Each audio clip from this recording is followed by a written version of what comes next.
Coming up, a Valdosta man is charged with double vehicular homicide. And candy wrappers lead Valdosta police to make an arrest. We'll have these stories and more. Your News Valdosta starts now.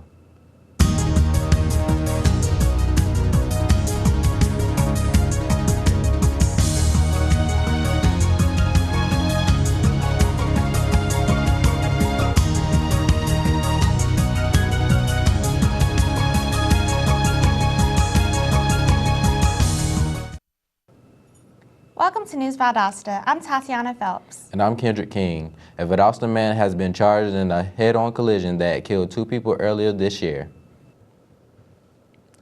35-year-old Jeremy Carter is being held at the Lowndes County Jail as of Friday.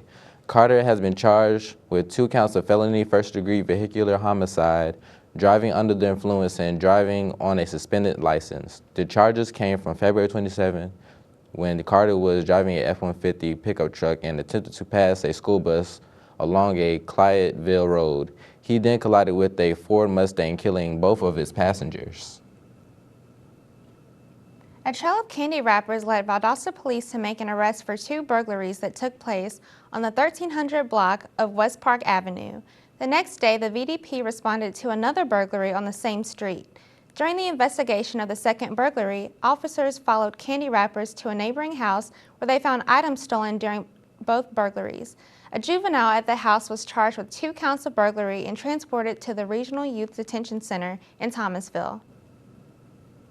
Valdosta Police Department narcotics officers received information reporting drug use in a 1600 block Buford Place resident at approximately 9 o'clock Thursday night.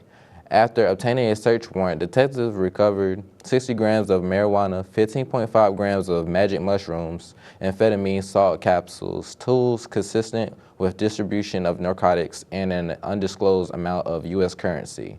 The officers filed various charges related to the case against 19-year-old Jack Hines and 19-year-old Adam Jordan. 3 arrests were made at the Ora Lee Housing Authority last Wednesday. The Valdosta Police Department Narcotics Division, Power Squad, and Lowndes County Sheriff's Office Narcotics Division conducted undercover surveillance at one of the apartments. 31-year-old Marvin Brown is charged with possession of marijuana with intent to distribute and possession of flakka with intent to distribute. He also had 2 active warrants. 31-year-old Katherine Johnson is charged with possession of methamphetamines and possession of tools for the commission of a crime. And 25-year-old Richard Treadwell is charged with the possession of marijuana and possession of drug-related objects. A couple is in Lowndes County Jail after fleeing an officer investigating a disturbance. 39-year-old Roderick Antoine Davis and 23-year-old Erica Nicole Bennett were sitting in a car on St. Augustine Road. When deputies approached the car, they say Davis sped away. Deputies reportedly chased the couple into Brooks County on Highway 133, but lost sight of the vehicle. A K-9 unit from the Lowndes County Sheriff's Office was sent out after an abandoned vehicle was reported. Deputies say the couple fled on foot through the neighborhood, wooded areas, and eventually back across the Withlacoochee River before they were caught. Yesterday at approximately 2 in the morning, Valdosta State University police responded to reports of a shooting on the 1400 block of Sestella Avenue. The police later said the university wasn't under any threat and did not find a car or any people associated with the shooting. But investigators are encouraging anyone who may have any information on the shooting to contact the Valdosta State University Police or Lowndes County Sheriff Department. Last week, the Lowndes County Sheriff's Office and the Georgia Department of Community Supervision conducted in-person verifications of every sex offender registered in Lowndes County. 268 sex offenders are registered and living or working in the county. In addition to the week of verifications, a second verification was made Saturday to assure sex offenders were not participating in trick-or-treating activities. Deputies have increased their patrols in residential areas and watching the suspicious activities. At approximately 1 in the morning Saturday, Valdosta fire units responded to a house fire at 815 Bay Street. When firefighters arrived on the scene, smoke and flames were blazing from the right side of the building. Firefighters say about 30% of the residence was severely damaged. No one was in the home at the time of the fire, and the cause of fire is still under investigation. When we return, find out how the city and county school boards decide not to cut the tax rate. We'll have this story and more, so don't go away. So, I just moved in with this family, and it's embarrassing. The little one, he likes to go outside and crawl around in the giant litter box. I don't know what he's doing. I mean, I was born and I knew how to use the litter box. Look at that! That's disgusting! Oh, poop already! You're making me nervous. Oh, okay, I can't look at this anymore. I really hope he grows out of this, for his sake.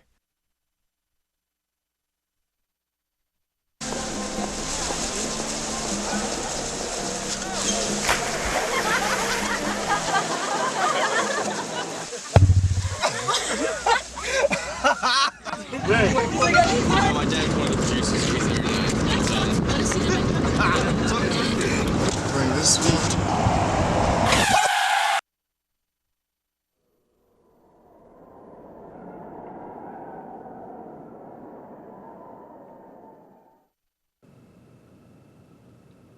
Welcome back to the News Valdosta. The city and county school boards have voted not to lower tax rates in light of higher property valuations. Both the Valdosta and Lowndes County Boards of Education voted to decline millage rollbacks, effectively increasing their revenues because of higher property valuations. The millage rate was passed without much feedback from the community. The Lowndes County Commission passed a millage rate rollback Friday morning. The Valdosta City Council will vote on the city millage rate at its meeting on Thursday. The Valdosta Lowndes County Library is on the move, or soon will be. Here's a News Valdosta reporter, Allison Troutman, with the story. The Board of Trustees of both the South Georgia Regional Library and the South Georgia Medical Center have made a sales agreement for the hospital to acquire the property of the main library. The library, located on Woodrow Wilson Drive, was built in 1968 and went through a major renovation in 1995. Due to the recent growth in technology and a need for a larger and more usable space, the library will move to a new location on Julia Drive in Valdosta. South Georgia Medical Center will use the 32,298 square feet of the library building for a variety of non-clinical purposes and the additional 2.5 acres to improve campus access. The property transfer will be completed once South Georgia Regional Library is fully functioning at its new location, which is expected in 2017. For News Valdosta, I'm Allison Troutman. Tomorrow is Election Day. Nearly 17% of Lowndes County's registered voters took advantage of early voting, but now early voting has ended. Tomorrow is the last opportunity to get your votes in. The elections are to decide mayor and city council seats for Valdosta, Dasher, Hayhira, Lake Park, and Remerton. Valdosta citizens will vote for school board officials as well. Valdosta State University will host the American Heart Association's 2015 South Georgia Heart Walk from 8 a.m. to 1 p.m. this Saturday at the University Center Field. The event will be sponsored by South Georgia Pecan Company. Everyone is invited to attend. You have the option to walk as a member of a team or individually. There is no minimum fee to participate. However, any walkers who raise at least $100 will be eligible for a 2015 South Georgia Hard Work t-shirt.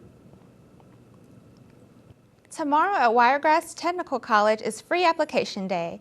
If you are interested in taking some classes at the college, tomorrow morning starting at 7:30 until 6 in the evening, you can go to the admissions office and apply to the college for free. That applies to new and returning students. If you have any questions about applying to Wiregrass, you can visit the school's website. The American Heart Association has recognized South Georgia Medical Center for following the latest guidelines for cardiac arrest patients. SGMC is among 53 hospitals receiving the Get with the Guideline Resuscitation Award this year. About 290,000 people have an in-hospital heart attack each year. The Get with the Guideline program helps hospitals develop and implement research-based protocols that reduce disabilities and death from cardiac arrest. The Valdosta Lowndes County Chamber of Commerce presented its Leading Business of the Week to Labor Finders. The Leading Business of the Week award is given to a chamber member that has been a member for at least 5 years. Labor Finders has been part of the chamber since 1998. We'll take another short break, but when we get back, we'll take a look at the weather forecast from Najuri Mathis. So stay with us. In 1977, in Johannesburg, South Africa, an 8-year-old boy picked up the game of golf from his father. By the age of 9, he was already outplaying him. The odds of this gentle lad winning the Junior World Golf Championships at the age of 14, 1 in 16 million. The odds of that same boy then making it to the US and European Pro Golf Tours, 1 in 7 million. The odds of the Big Easy winning the Open Championship once and the US Open Championship twice, 1 in 780 million. The odds of this professional golfer having a child diagnosed with autism, 1 in 110. Ernie Els encourages you to learn the signs of autism at autismspeaks.org. Early diagnosis can make a lifetime of difference. Here, beauty is a lot more than skin deep. For more than 100 years, we have focused on creating individual success stories. This is a place where professors are mentors, competition is cheered, collaboration counts, experience is hands-on, and connections are lifelong. VSU, over 100 majors, championship athletics, focused on your success. Welcome back to News Valdosta.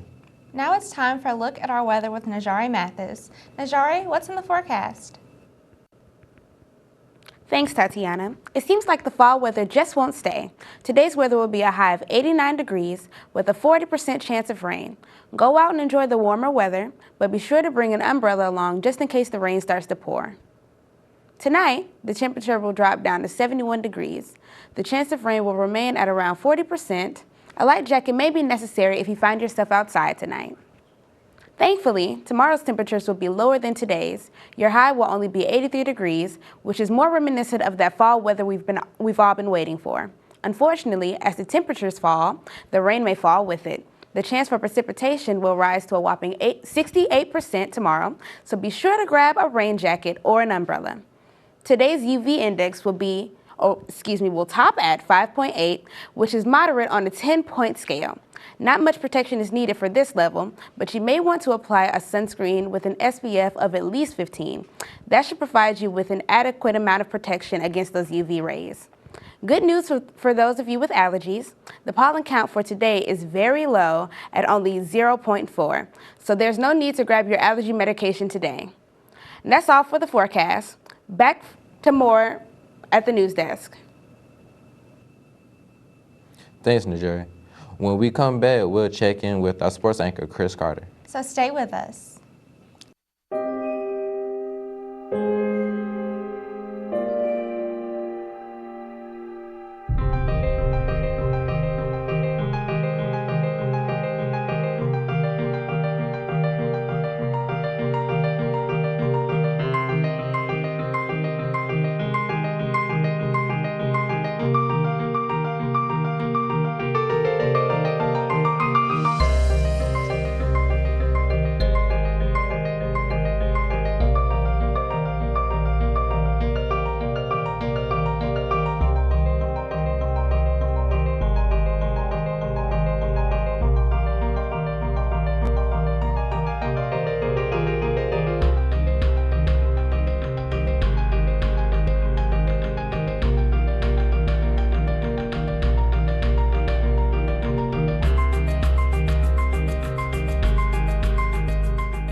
When you throw away money on wasted electricity, you're throwing away everything you could have bought with it. Saving energy saves you money. Learn more at energysavers.gov. Welcome back. Now let's go to Chris Carter for our local sports update. Chris? Thanks, Tatiana. The 51st installment of Wintersville Classic is in the books as the Valdosta Wildcats walked away with the victory in this year's matchup against the Lowndes Vikings by a score of 17-7. The Wildcats now have 2 wins with 2 losses in the region, while Lowndes fell to 1-3 and have been mathematically eliminated from the state playoff bracket. There, however, is hope for Titletown as Valdosta will take on Lee County this Friday. The VSU Blazers beat West Alabama Tigers this past Saturday 55-28, tying head coach David Dean for most winningest coach in program history. This was Dean's 76th win, tying him with former coach Chris Hatcher. Cedric O'Neal had a strong game for the Blazers, posting 214 all-purpose yards, including a 74-yard touchdown run to open up the fourth quarter. The Blazers' defense was also on point as they had 4 interceptions, 2 of which came in the first quarter. The Georgia Christian Generals fell to the SGA Warriors this past Friday, 14-0, putting them at 2-8 on the season. The Generals were full of strength to start the game for once, as the multiple players returning from injury. But the lack of practice showed as they committed costly penalty after penalty. Coach Kent Copeland hopes the rust will be knocked off by next week's game as the Generals will host Bethlehem Temple in the first round playoff game Friday at 7:30 p.m. Valwood had a tough night this past Friday as they fell to Deerfield Windsor Knights 34-7. The Valiants were a shell of their former self as they allowed the Knights to score 19 points off of 4 turnovers. The Valiants threw a costly interception on the first play of the game, and the Knights were able to score 2 plays later, setting the tone for the entire game. The Valiants quarterback Jacob Parker finished the game with 113 yards in the air for a touchdown and 2 interceptions, along with 78 yards on the ground. Valwood will host Trinity Christian this Friday for the first round of the playoffs. In national news, the Kansas City Royals rallied yet again to beat the New York Mets 7-2 in their first championship win since 1985. Matt Harvey pitched a scoreless game until the 9th inning where he walked Lorenzo Cain and allowed an RBI double to Hosmer. Harvey was then pulled for relief pitcher Familia, but the Royals were able to tie it up and send it to extra innings. Kansas City ended up scoring 5 runs in the 12th to finish off the series and finally wash away the bad taste out of their mouth from last year where they lost Game 7 to the Giants. That's all I have for sports. Back to you guys at the news desk. Thanks, Chris. After the break, we'll talk about a fair that provides information about being healthy. So don't go away. All right, give me a spot. You know my motto, safety first. They could be dangerous. I think we should call animal control. Animal control? To be safe. Don't worry. I got this. It's a new motto. You don't have to be perfect to be a perfect parent. There are thousands of teens in foster care who don't need perfection. They need you.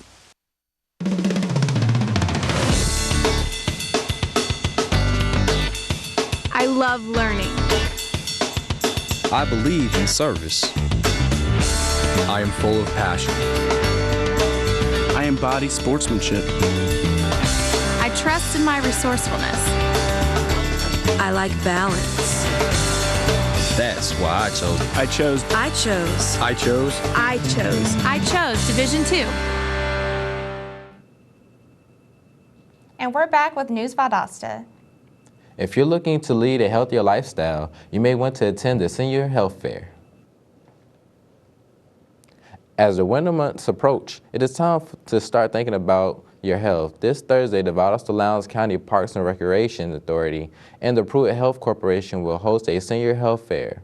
At the fair, several organizations from around the area will give out information on how to live a healthier life. The fair will take place on East Park Avenue from 9 a.m. to 11 a.m. For more information about the event, go online to vlpra.com. In arts news, on November 14th, the Valdosta Symphony Guild will present Baubles, Bangles, and Beads Ball at the Valdosta Country Club. The event will have decorations by Chairman Kay Jeanette and volunteers of the Guild. There will be live and silent auctions at the event. All proceeds made at the ball will provide for Tunes for Tots and the South Georgia Strings Project. The event is a black tie affair and tickets are $95 per person. Thanks for watching our program today. I'm Kendrick King. And I'm Tatiana Phelps. Join us again tomorrow for more local news.